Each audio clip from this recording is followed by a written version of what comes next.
দাম তো 9 কোটির বেশি। নিয়মিত একাদশে জায়গা মিলবে কি মুস্তাফিজের? 9 কোটি 20 লাখ রুপি। আইপিএল নিলামে টেবিলে এবার বড় দানই মেরেছেন মুস্তাফিজুর রহমান। অনেকেরই কৌতূহল যে মুস্তাফিজকে আগে কেউ 3 কোটি রুপিতেও কেনেনি, এবার কলকাতা নাইট রাইডার্সে তার জন্য 3 গুণের বেশি অর্থ কেন খরচ করেছে। এক কথা উত্তর হতে পারে নিশ্চয়ই বিশেষ পরিকল্পনা আছে। মুস্তাফিজকে পেয়ে কলকাতা কোচ অভিষেক নায়ারের মুখে হাসি ইঙ্গিত দিচ্ছিল মুস্তাফিজকে তাদের কত প্রয়োজন। তবে কি বাংলাদেশের দর্শক আশা করতে পারেন এবারের আইপিএলে নিয়মিত খেলবেন মুস্তাফিজ? এই উত্তরটা এক কথায় দেওয়া মুশকিল। দল ভালো ক্রিকেট না থাকা যেমন সমস্যা, তেমনি অনেক ভালো ক্রিকেটার থাকাও সমস্যা। এবার দুবাইয়ের মিনি নিলাম থেকে একের পর এক ক্রিকেটার কিনে কলকাতা তারকাবহুল দলই গড়েছে। আর এই দলের একাদশে সুযোগ পেতে মুস্তাফিজকে লড়াই করতে হবে, কারণ এক ম্যাচে বিদেশি খেলতে পারেন 4 জনই। প্রথমে দেখে নেওয়া যাক কলকাতা বিদেশি ক্রিকেটার কারা। দলটি ওপেনার হিসেবে নিয়েছেন Finn Allen, Tim Seifert, Rachin রবীন্দ্রকে।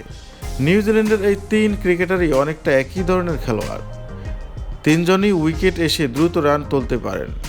তবে রবীন্দ্রকে একাদশে নিলে তার কাছ থেকে বাঁহাতি স্পিনে 2-1 ওভারও পাওয়ার সুযোগ আছে দলের।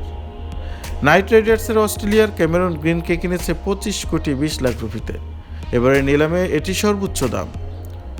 এছাড়া ফিনিশার হিসেবে আগে থেকেই আছেন রোবম্যান পাভেল, তাকে গত মৌসুমে থেকেই রিটেইন করা হয়েছিল। মুস্তাফিজের পাশাপাশি দলটি নিলাম থেকে শ্রীলঙ্কার পেসার মাতিসা পাতিরানাকেও দলে নিয়েছেন।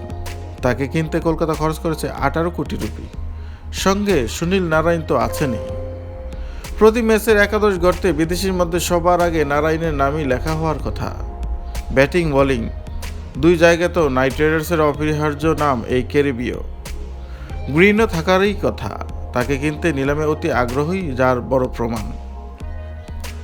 কলকাতার একাদশে পাতিরানাকেও প্রয়োজন, কারণ কলকাতার ভারতীয় 2 পেসার হর্ষিত রানা ও বৈভব অরোরা ডেথ বোলিংয়ের জন্য খুব একটা পরীক্ষিত নন।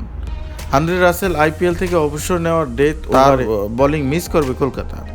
পাতিরানাকে তাই ইনিংসের শেষ দিকে দরকার হবে কলকাতার। বিশেষ করে 10 থেকে 20 ওভারের মধ্যে তাকে 4 ওভার করানো হতে পারে। নতুন বল সামলানোর দায়িত্বটা থাকবে বৈভব ও হর্ষিতের উপর। এরপর স্পেনে নারায়ণ ও বরুণ চক্রবর্তী তো আছেনই। সব মিলিয়ে যা দাঁড়াচ্ছে 3 জন বিদেশি খেলোয়াড়ের নাম একাদশে অনেকটাই নিশ্চিত: নারায়ণ, গ্রিন ও Pathirana. 3 opener Allen, Seifert, Ravindra, Powell ও মুস্তাফিজ থেকে খেলবেন 1 জন। আর রাসেল না থাকায় কলকাতা দলে পাভেলের গুরুত্ব বাড়ার কথা, কারণ গ্রিন আর রাসেল ঠিক একই ধরনের ক্রিকেটার নন। গ্রিন একজন নিখাত ব্যাটসম্যান, আর রাসেল তো শেষে নেমে শুধু ঝড় তুলতেন। এই দলে রাসেলের মতো শেষে ঝড় তোলার মতো সামর্থ্যবান হচ্ছেন পাওয়েল। কলকাতা সর্বশেষ চ্যাম্পিয়ন হয়েছিল 2024 সালে। সেবার ওপেনিংয়ে নেমে ফিল্ড সল্ট 182 স্ট্রাইক রেটে 435 রান করেছিলেন। পুরো মৌসুমে তিনিই ছিলেন কলকাতার অন্যতম এক্স ফ্যাক্টর। সেই কৌশলেও যেতে পারে কলকাতা। সেক্ষেত্রে অ্যালেন, সাইফার্ট ও রবীন্দ্র কাউকে খেলাতে হতে পারে তাদের। তাহলে মুস্তাফিজের জায়গা কোথায়? নারায়ণ যদি ওপেন করেন তাহলে মুস্তাফিজের সুযোগ পাওয়ার সম্ভাবনা বেশি থাকবে। সেক্ষেত্রে বিদেশি 3 ওপেনারের কাউকে সুযোগ দিতে হবে না কলকাতার। ওপেনিংয়ে নারায়ণের সঙ্গে থাকবে রাহুল ত্রিপাঠী। এরপর অজিঙ্কা রাহানে, গ্রিন, অঙ্কৃশ, রঘুবংশী, রমনদীপ সিং, রিঙ্কু সিংরা আছেন। দ্রুত শুরুর কাজ নারায়ণ ও ত্রিপাঠী করে দিলে, আর শেষ ঝড় তোলার কাজটা যদি রমনদীপ, রিঙ্কুরা করতে পারে, তাহলে পাওয়েল নন, সুযোগ পাওয়ার দাবিটা মুস্তাফিজই। সেক্ষেত্রে 4 বিদেশি হবেন নারায়ণ, গ্রিন, পাতিরানা ও মুস্তাফিজ। বোলিং আক্রমণ হবে ভয়ানক। আবার একাদশ গঠনে উইকেটের ভূমিকাও থাকবে ব্যাপক। ধীরগতির উইকেটে মুস্তাফিজের একাদশে থাকা অনেকটাই নিশ্চিত, যেমন চেন্নাইয়ের উইকেট। আর পাতিরানার ফিটনেস নিয়েও প্রশ্ন আছে। লাগাতার অনেক ম্যাচ হয়তো তিনি খেলতে পারবেন না। চোটপ্রবণ এই ক্রিকেটার চলতি বছরে টি-20 খেলেছেন মাত্র 2টি। তবে ঐতিহাসিকভাবে কলকাতা মিস্টেরিয়াস বোলারদের প্রতি বাড়তি আকর্ষণ আছে। নারায়ণ, বরুণ যার বড় উদাহরণ।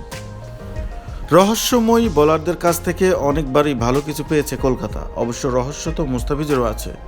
কাটারের রহস্য আসলে কলকাতা এবার বিভিন্ন কম্বিনেশন গড়ার মতো দল গড়েছে। এই দলের পেস ভান্ডারে আকাশদীপ, উমরান মালিক, কার্তিক তিয়াগুর মতো পেসারও আছেন।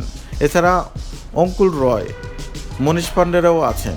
তাদের নিয়েও তৈরি হতে পারে বিকল্প কম্বিনেশন। তাই অনেক কিছুই আসলে যদি কিন্তুর উপর নির্ভর করেছে।